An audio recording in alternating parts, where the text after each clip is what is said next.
जब न धरती थी न आकाश, जब न सूर्य था न चंद्रमा, न ऊंचाई थी न नीचाई।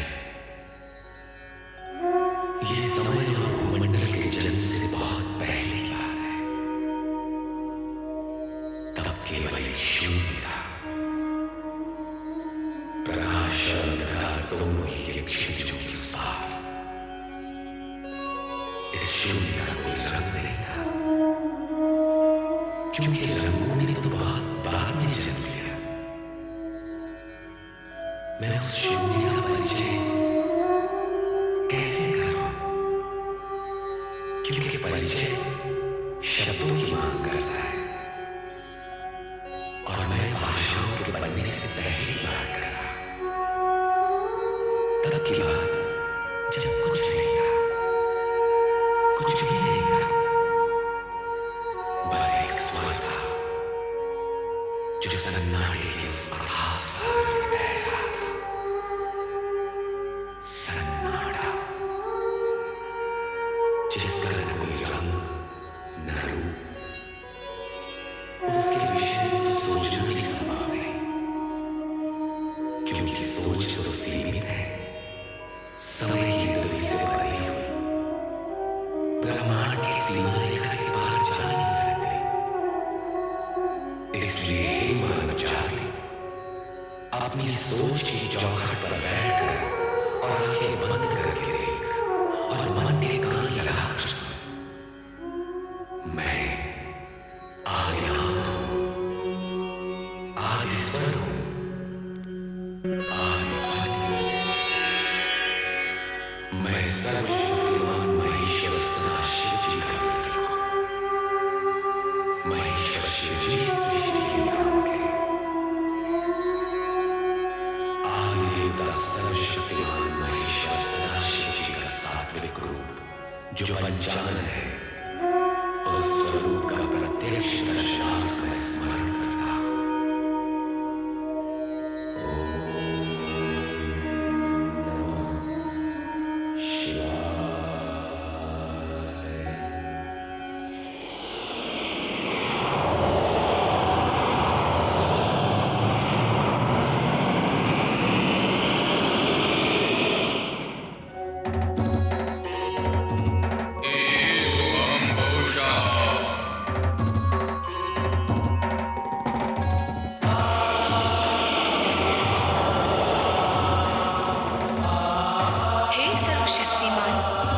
महेश्वर सदाशिव, शिवा का प्रणाम स्वीकार करें। हे आदिशक्ति, मैंने तुम्हारा निर्माण नहीं किया, मैं तुम्हारा सृष्टा। मेरा तुम्हारा अस्तित्व तो साथ ही का है। तुम मुझ में हो और मैं तुम में। तुम्हारे बिना मैं हो ही नहीं सकता। अतः मैं तुम्हें सादर प्रणाम करता हूं। हे सर्वशक्तिमान। हाँ, शक्तिमान तो हूं, किंतु मेरा शक्तिमान होना ही तो तुम्हारे होने का प्रमाण। यदि तुम न होती तो मैं शक्तिमान कैसे होता? अतः हे शिवा, न तुम्हारे बिना मेरा संभव है, न मेरे बिना तुम्हारा होना। और इस होने और ना होने के बीच क्या है? होने और न होने के बीच है जो होने वाला है। ओम के अंकुर स्वर के बीच। हे सर्वशक्तिमान, तो ये बताइए अब हम क्या करें? क्योंकि यदि आकार लिया है तब तो कर्म करना ही होगा। तो पहले कर्म की परिभाषा बनाएं। कर्म वो है जिसका परिणाम आनंद हो। और स्वयं आनंद क्या है? सभी कुछ बनाना पड़ेगा।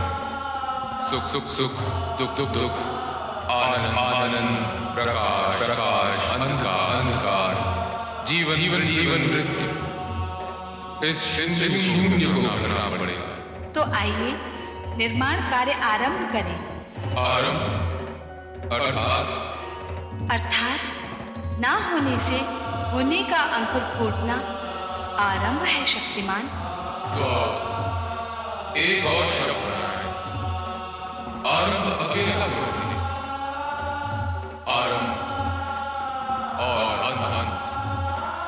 नवीन शब्द अंत की परिभाषा? अंत की परिभाषा आरंभ बनाएगा। तो हे सर्वशक्तिमान, आरंभ का कार्य आरंभ करो, जिससे मैं अंत का अर्थ समझ सकूं। तो आइए निर्माण कार्य आरंभ करें। एवं बहुशः।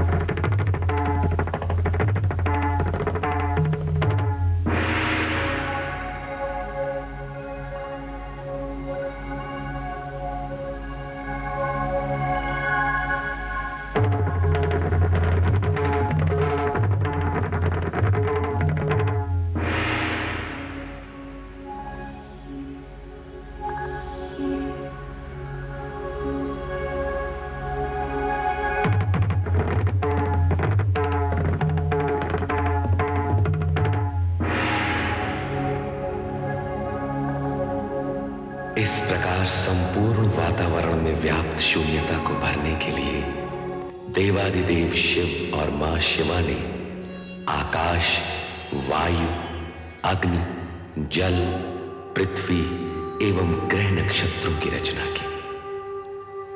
तत्पश्चात स्वयं की रचाई गई आनंदपूर्ण इन रचनाओं के परमाणुओं में लय, ताल, स्पंदन और गति को संतुलित रखने तथा सृष्टि में कल्याणकारी तत्वों का समावेश करने के लिए प्रथम 6 रागों भैरव, श्री, बसंत, मेघ, मल्हार व नट नारायण का सृजन किया। इसके उपरांत शिव शंकर व मां शिवा ने आदि नृत्य आरंभ कर अपनी रचनाओं को गतिमान और शक्तिमान बनाया।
ओम नमः शिवाय।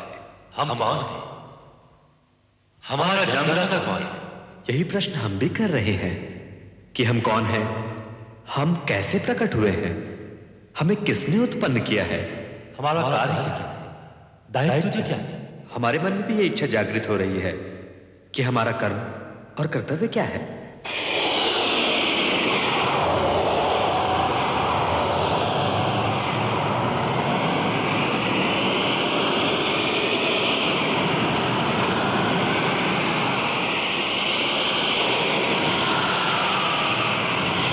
हे सर्वव्यापी चतुर्भुज श्री हरि विष्णु जी,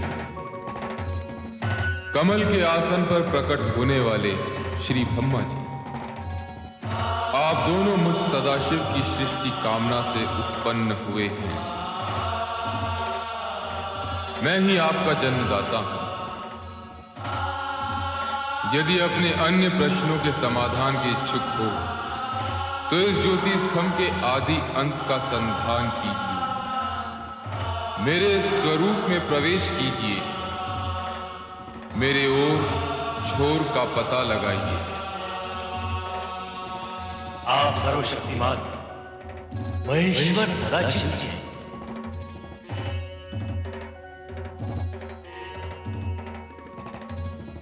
ये ज्योति स्तंभ आप ही का स्वरूप है, तो हम इसमें प्रवेश करके इसके आदि अंत का अन्वेषण करेंगे।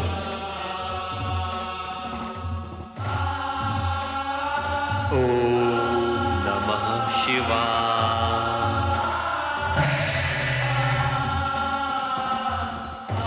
जय हरि। आप इस ज्योति स्तंभ के नीचे की छोर का संधान कीजिए। और ब्रह्मदेव, आप इसके ऊपरी छोर का पता लगाइए। अवश्य अवश्य श्री हरि विष्णु जी।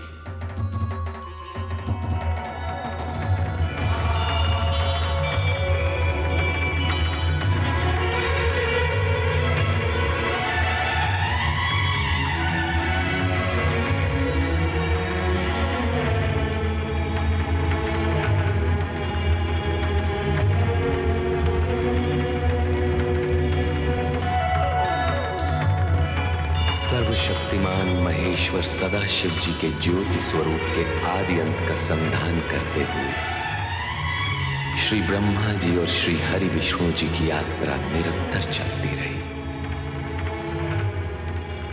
इस बीच समय का चक्र घूमता चला गया,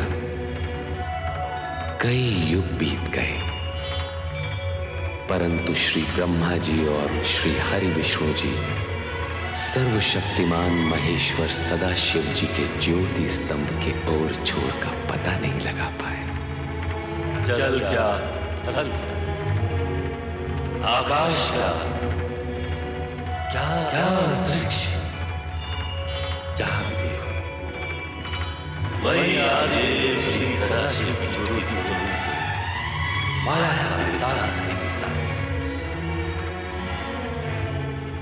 जिसका और छोर पाना असंभव है, नितांत असंभव। अंत में दोनों अपने प्रस्थान बिंदु की ओर मुड़े और एक स्थान पर उनकी भेंट हुई। ब्रह्मा जी, ऐसा प्रतीत होता है कि सर्वशक्तिमान महेश्वर सदाशिव अनादि अनंत हैं। तब तो हमें संधान यात्रा छोड़कर सर्वशक्तिमान महेश्वर श्री सदाशिव से निरंतर करना होगा।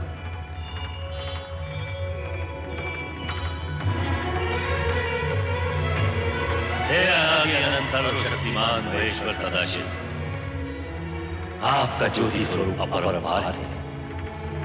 हम आपके आदि अंत का पता लगाने असमर्थ हैं। हे ज्योति स्वरूप सर्वशक्तिमान महेश्वर सदाशिव जी, आप हमें अपने स्वरूप का ज्ञान कराइए। श्री ब्रह्मा जी, श्री हरि विष्णु जी, मुझसे ही उत्पन्न आप दोनों अब तक मेरे स्वरूप से अनभिज्ञ हैं, परिचित नहीं हैं, अपरिचित हैं। मेरी ज्योति में पहुंचकर भी आपके अंतर का अंधकार दूर नहीं हुआ। इस अंधकार को मिटाने के लिए हमें क्या करना होगा सदाशिव जी? हमारे अज्ञान अंधकार को मिटाने का उपाय बताइए महेश्वर सदाशिव जी। मेरे स्वरूप का दर्शन पाने के लिए अखंड रूप से मेरा ध्यान करते हुए आप दोनों तप कीजिए, तप ही समस्त कार्यों का साधन है। जो आज्ञा। हे सर्वशक्तिमान महेश्वर सदाशिव जी, अब हम तप करके ही आपको प्राप्त करेंगे। अवश्य महेश्वर सदाशिव जी, हम यही करेंगे। तप करने से आपकी दृष्टि निर्मल होगी और तब मैं साक्षात प्रकट होकर आपका मार्गदर्शन करूंगा। अब आप दोनों तप में लीन हों। ओम नमः शिवाय। ओम नमः शिवाय। ओम नमः शिवाय। ओम नमः शिवाय। ओम नमः शिवाय।